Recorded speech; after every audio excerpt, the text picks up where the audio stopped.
ओंखायनो बिथांमोना स्पेसिफिक बुंथ' बबेखौ खालामनांगौ बबे खालाम मोजांबा जों मानिगोन गाज्रिबा जों नागारगोन। साननाय हनाय आं बिथांखौ व्यक्तिगतभावे रेसपेक्ट खालामो आब' प्रमिला रानी ब्रह्म। देरहासार बसुमतारी बिथां बायदिया 13टा साहा बागान बानायदों।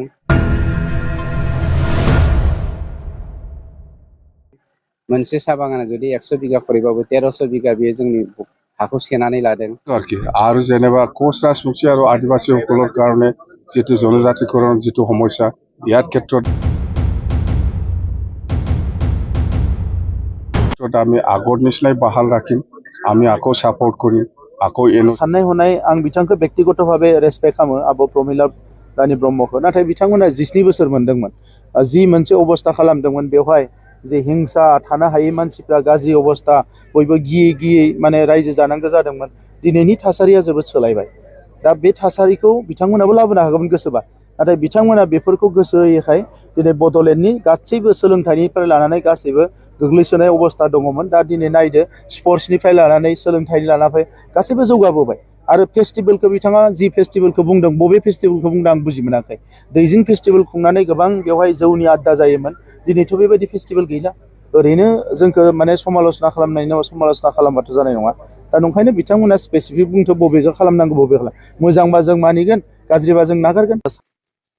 खुलुमबाय रायजोफोर, फिथांखि ब्लग इउट्युब चेनेलनिफ्राय आरोबाव रायजो राजा बयनिसिमबो गोजोननाय बावहरग्रोनाय जाबाय।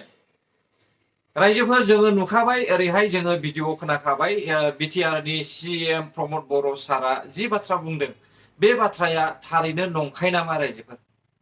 नोंथांमोना बे बाथ्रानि सायाव मा सानदों? नाथाय बे बाथ्राखौ खोनासङोब्ला आङो ओरैबायदि जोंनि बर' हारिनि सायावहाय मोनसे फिलिं फैयो रायजोफोर।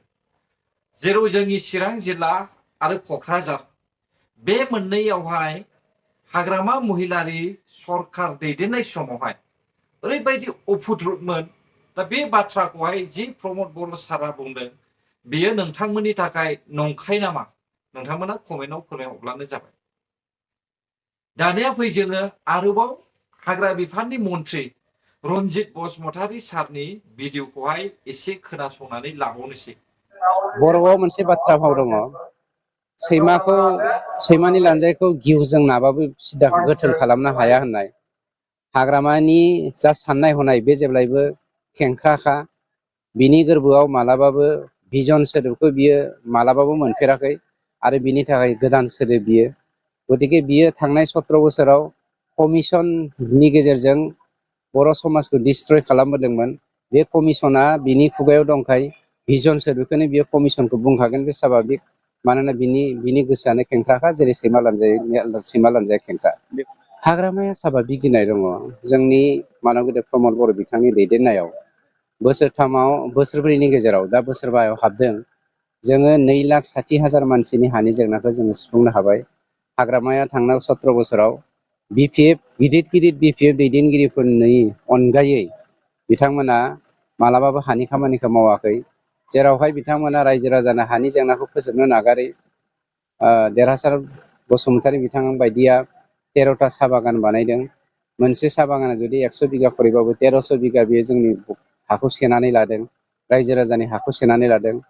हाग्रामाया गावनि ब्लेक मानिखौ व्हाइट मानि खालामनो थाखाय बिहावनि नामाव 150 बिगा माने रिजार्भ फरेस्टखौ डिस्ट्रय खालामनानै साहा बागान खालामदों। प्रमिला रानीया गावनि ब्लेक मानिखौ व्हाइट मानि खालामनो थाखाय गुबुननि नामाव वाइल्ड लाइफनि सिङाव थानाय हाखौ सिफायनानै माने साहा बागान बानायदों।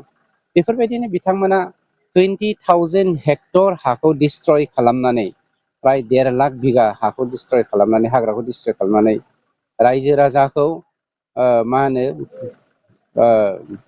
खोमसि बा गोसोम मोनसे पर्दाजों खोबना दोननानै गावसोरनि थाखायल' खामानि मावदोंमोन। गतिके बेफोरनि फिथाइखौ बावैसोनो मोननो थांगासिनो दङ। नोंथांमोना साननैसोल' नेथ' आरो नोंथांमोननि मिडियानि गेजेरजोंनो जों बेखौ फोसावजोबगोन। दिनै जोङो बर'फोरनि गेजेरावहाय रायजो राजाफोरखौहाय ओरैबायदि इउपिपिएल सरकारखौ उफुद्रुग खालामनाय जोङो नुगासिनो दङ। नाथाय बै समाव जे हाग्रामा महिलारि सारा ओरैबायदि बर' हारिनि गेजेरावहाय गोजोननाय गैयै थासारि रायजो सालायनानैहाय बिथाङा बर' रायजो राजाफोरखौहाय दैदेनबोदोंमोन। नाथाय बै समावहाय बर' हारिनि रायजो राजाफ्रा रावनिबो सिगाङावहाय उफुद्रुद खोथा बाथ्रा बुंनो थाखाय खुगा सिनो थाखाय समखौनो मोनाखैमोन। जाहोनानो जाहैबाय हाग्रामा महिलारिनि जे दैदेननाय सरकार, नैबे सरकारा साफ्रोमबो रायजो राजानि खुगाखौहाय मुथुनानै दोनोमोन रायजोफोर।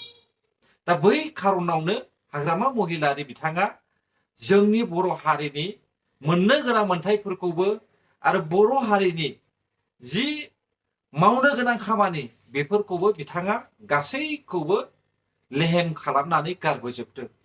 दा दिनैहाय जोङो रन्जित बसुमतारी सारनि जि बुंनाय राव, बेसिखिनि रावखौहाय जोङो बुजिनायाबो मोजां। नाथाय बिथाङाबो नंखाय बाथ्रा बुङाखै। बिपिएफनि जि सरकार, जि बिपिएफनि दैदेनगिरिफोर, बिसोरनि गोसोआवहाय मा सोलिबाय थादों बेखौहाय रायजो राजाफ्रा बिजिरनाया मोजां रायजोफोर। अब्ला नायदो, जोङो हाग्रामा महिलारि सारनि जे बुंनाय राव बेखौ जों एसे खोनासंबावनोसै फै। যিটো কাম কৰিলে ৰাইজে ভাল পায় সেইবিলাক কথাটো লৈয়ে আমি আলোচনা কৰিছে আজি PMB বডিত। সেইবিলাক ইস্যুটো যদি আমি কৰিব পাৰে নিশ্চয় ৰাইজে আমাৰ লগত থাকিব বা ৰাইজে আমাক সহায় কৰিব। যেনিবা আপোনাৰ যিকোনো এক্সামৰ কাৰণে কোচিং চেণ্টাৰ আমি বনাব ডিষ্ট্ৰিক্ট হেডকোৱাৰ্টাৰত 4টা। সেইবিলাক কি বেয়া? বডোলেণ্ড ইউনিভাৰ্চিটি কেম্পাছ প্ৰত্যেকটা ডিষ্ট্ৰিক্ট হেডকোৱাৰ্টাৰত বনাব, সেইবিলাক কি বেয়া? এইবিলাক আর কি। আর যেনিবা কোচ রাজবংশী আর আদিবাসীসকলের কারণে যেটো জনজাতিকরণ যেটো সমস্যা, ইয়ার ক্ষেত্রে আমি আগর নিচিনাই বাহাল রাখিম। আমি আকৌ সাপোর্ট করিম, আকৌ NOC দিম। গোর্খাসকলের ক্ষেত্রে যেটো প্রটেক্টেড ক্লাসের যেটো সমস্যা আসাম ক্যাবিনেটে পাস করিলে সেইটো আমি সাপোর্ট কৰিছো। যদি এসেম্বলিত পাস কৰি পেলাই যিকোনো আইন যদি আসাম চৰকাৰে বনায় ইয়াৰ কোনো আপত্তি থাকিব লগা নাই। কিন্তু অকল ক্যাবিনেট পাস কৰিছে, এইটো আসাম এসেম্বলিত পাস হ'ব লাগিব বা দিল্লী পাৰ্লিয়ামেণ্টত পাস কৰিব। তো ইয়াত আমাৰ কোনো আপত্তি কৰাৰ কোনো প্ৰশ্ন নাহে। नोंगौ जों खोनानो मोनदों बेयावहाय हाग्रामा महिलारि सारा रोखा बाथ्रा बुंदों। जुदि 2025 मायथाइनि BTC इलेक्शनावहाय बिपिएफ पार्टिया देरहायोब्ला अब्ला बै बर'फोरनिफ्राय जे बिगासिनो दङ बर'नि सुथुर जानानै बर' हारिनि मोननांगौ मोनथायफोरखौहाय समान समान मोननो थाखाय ST दाबिगासिनो दङ। नैबे ST खौबो हाग्रामा महिलारिया गाव जुदि देरहायोब्ला अब्ला बिथांमोनखौहाय 100आव 100% फुल सापर्ट खालामगोन होननानै बुङो। अब्ला एसेबां बोसोरसिमहालागै जोङो बर' हारिनि थाखाय ट्राइबेलफोरनि थाखाय ST खौहाय हमथानानै लाखिबोदों।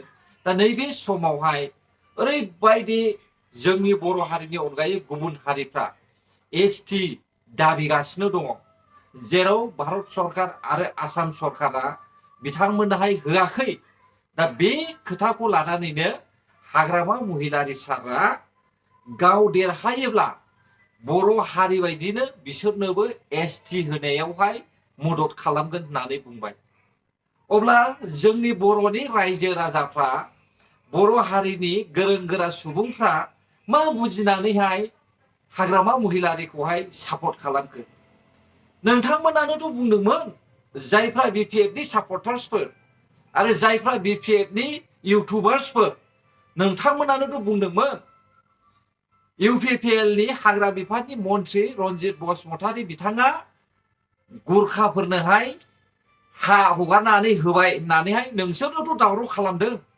नाथाय हाग्रामा महिलारि सार नोंसिनि जि चिफ, नैबे चिफआ जे देरहायोब्ला बै बर'नि सुथुर जे बर'जोंहाय दावहा नांग्रा बिसोरनोहाय ST होनायावहाय मदद खालामगोन होननानै बुंबाय। अब्ला बिनिफ्राय दुखुनांथावसिन मा दङ नोंसोरलाय? मा बुजिखो? दिनै जे हाग्रामा महिलारि सारनि खोथाखौ खोनासङोब्ला बर' हारिनि थाखाय गासैबो धंस रायजोफोर। बर' हारिखौहाय हाग्रामा महिलारिया गुबुन हारिफोरजोंहाय दावहा लाबोफिननो थाखायसो जुजिबाय थादों। दा नोंथांमोना खोनादों दा ST होगोननो। जेराव राजबंशीफ्रा सिगांनिफ्रायनो एसटि बिगासिनो दङ बेदर गोसोमफ्रा एसटि बिगासिनो दङ दा बिसोरखौहाय एसटि मोनथावना नङा होननानैहाय 8 बोसोरसिमहालागै बिसोरो एसटि मोनाखै बेखौ जों बयबो मिथिगौ नाथाय बेबायदि मानसिनोहाय दा फैबाय थानाय बिटिसिआव देरहायोब्ला जोंनि बर'निनो सासे हाग्रामा महिलारि सिबआ एसटि होनायाव सापर्ट खालामगोन होनबाय अब्ला बेसेबां लासिंसिं अब्ला माबायदि सिब जाथावना बियो दे नोंथांमोना बुंलाय कमेन्टआव खोन्थाहरलाय बुंनायल' नङा रायजोफोर साननाया मोजां जानला मोनला कमेन्टबो दाहोदलाबाय गोदाव सोराव बुजियाब्ला बाथ्राखौहाय बुजियाखैब्ला होमब्ला कमेन्ट दाहो जोङो एसेबां सुखु गोजोनैहाय दिनैहाय जागासिनो दङ नाथाय बै समाव एसेबां अशान्ति अब्लाबो चिरां क'क्राझारनि रायजो राजाफोरा हाग्रामा महिलारिनि दावराव दावसिखौ नुबोआखिसै आंथ' नुबोदों आं नुदों हाग्रामाया मा सरखार सालायदों बे सरखारखौहाय आं नुबोदों अब्ला दासिमहालागैबो क'क्राझार आरो चिरांनि जे रायजोफोर बिसोरो हाग्रामा महिलारिखौनो सापर्ट खालामबाय थादों नायनोसै फैबाय थानाय इलेक्सनाव सोरखौ देरहाहोमारो आरो हाग्रामा महिलारि देरहायोब्ला आङो पलिटिक्स भिडिअबो लाबोआ रायजोफोर बेयो आंनि समायखिरा लाखानायखा गोजोन्थों जायफ्रा भिडिअखौ जोबजासे नायबाय नोंथांमोननि थाखाय गोरोन्थि जाबायब्ला आंखौ निमाहा होदो बर' हारि जै जाथों जै बर' हारिनि